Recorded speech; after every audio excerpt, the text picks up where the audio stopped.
Stanley Druckenmiller's investment philosophy was shaped under George Soros, who introduced him to the concept of reflexivity, the idea that market participants' biases influence prices, creating feedback loops. In the 1980s, Druckenmiller absorbed Soros's macro approach, blending fundamental analysis with market psychology. This foundation allowed him to identify unsustainable trends early, a skill pivotal to his later successes. His early years on chaotic trading floors honed his ability to think dynamically, setting the stage for his macroeconomic prowess. In 1992, Druckenmiller and Soros famously bet against the British pound, recognizing its overvaluation due to unsustainable UK fiscal policies. Druckenmiller's analysis revealed the Bank of England lacked reserves to defend its peg to the Deutsche Mark. The trade netted over $1 billion in profits, cementing his reputation as a macro genius. This move exemplified his ability to exploit structural imbalances, a hallmark of his strategy. The pound's collapse, dubbed Black Wednesday, remains a case study in macroeconomic foresight. By 1999, Druckenmiller foresaw the dot-com bubble's implosion, exiting tech stocks before their 2000 crash. He noted absurd valuations, companies with no profits trading at 100x revenue, and warned of irrational exuberance. Though initially wrong, he briefly rejoined the rally. His eventual pivot preserved capital. This episode underscored his discipline, admitting mistakes and adapting. His later reflections emphasized avoiding story stocks. Without earnings, a lesson echoing in today's AI hype. Druckenmiller anticipated the 2008 crisis by dissecting the housing bubble's debt-fueled origins. He criticized banks' leverage ratios and predatory lending, comparing derivatives to financial weapons of mass destruction. His prescient short positions on mortgage-backed securities mirrored his pound trade logic, identifying systemic fragility. Post-crisis, he lamented bailouts for perpetuating moral hazard. This reinforced his lifelong focus on debt cycles, a theme central to his current warnings about U.S. fiscal recklessness.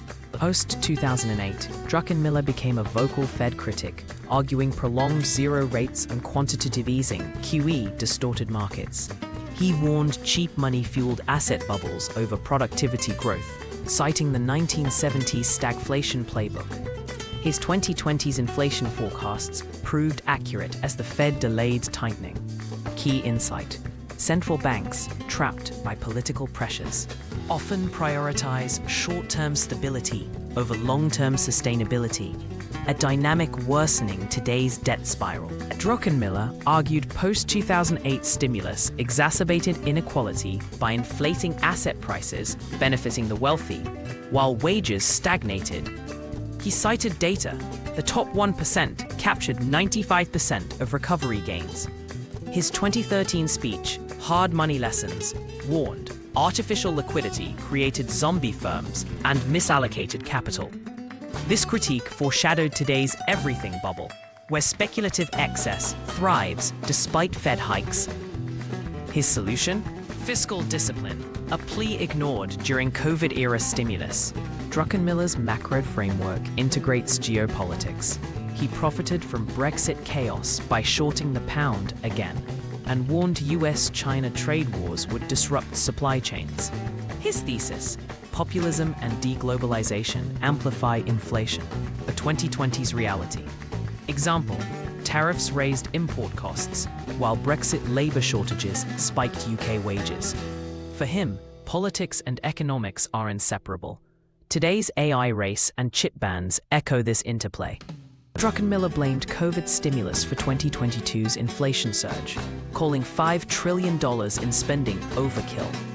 Data: US money supply grew 40% in 2 years. Unlike the Fed, he saw transient factors, supply chains, morphing into wage price spirals. His solution? Aggressive early rate hikes, the opposite of the Fed's delayed response. Today, he warns sticky inflation, indicated rents, services, could force rates above 6%, crushing over-leveraged economies. Facing stagflation risks, Druckenmiller's 2023 portfolio included commodities, oil, gold, short treasuries, and selective tech, Nvidia.